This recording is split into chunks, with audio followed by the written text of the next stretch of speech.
என்ன சாதிக்கணும்னு நினைக்கிறீங்க? எது உங்களுக்கு பிரச்சனையா இருக்கு? நான் ஒரு பைக்கர். என்னோட பேரை கூகுளில் தட்டினா பைக்கர் வித்யான்னு வரணும். என்னோட பேரில் ஒரு ரெக்கார்டு இருக்கணும். அந்த ரெக்கார்டை நானே பிரேக் பண்ணிருக்கணும். உங்களுக்கு கல்யாணம் ஆயிடுச்சா? இப்போ கல்யாணம் ஆயிடுச்சு சார். 1 இயர் ஆகுது. ஹஸ்பண்ட் என்ன பண்றாரு? அவர் ஐடி எம்ப்ளாயி, அவர் biker. But he supports me biking. என்னோட ஜாப் கூட ஸ்ட்ரெஸ்ஃபுல்லாக இருந்ததுன்னா ஜாப் ரிசைன் பண்ணிவிடு, கோ ஃபார் அ ரைட் அப்படின்றவாரு. ஸோ நான் லாஸ்ட் இயர் தான் ஒரு ரெக்கார்ட் பண்ணேன்.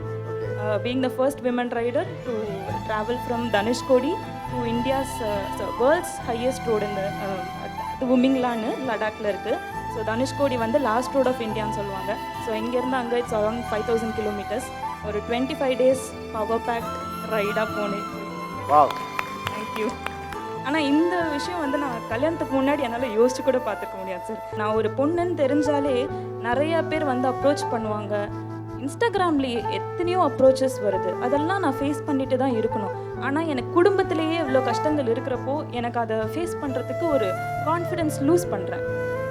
ஃபேமிலி சைடு எனக்கு சப்போர்ட் இருந்ததுன்னா எனக்கு பிரச்சனையே இல்லை. எவன் வேணா வாங்கடா நான் பார்த்துக்கிறேன்ருவேன். நானா இப்போ நிறைய பேருக்கு தெரியும், ஓ இவ மாடல், என்னோட ப்ரொஃபைல் வந்து அவ்வளோ ஆப்பர்ச்சுனிட்டிஸ் எனக்கு வருது. ஸோ நான் வந்து I do all kind of shoots. So அதில் பார்த்தீங்கன்னா சில பல எக்ஸ்போஸ்லாம் இருக்கும். ஸோ கொஞ்சம் க்ளீவேஜ் காமிக்கிற மாதிரியோ இல்லை வந்து டம்மி ரிவீல் பண்ணுற மாதிரியோ அந்த மாதிரிலாம் இருக்கும். அவங்க வந்து எனக்கு பிடிக்கல நீ விட்டுன்னு சொன்னால் கூட ஓகே.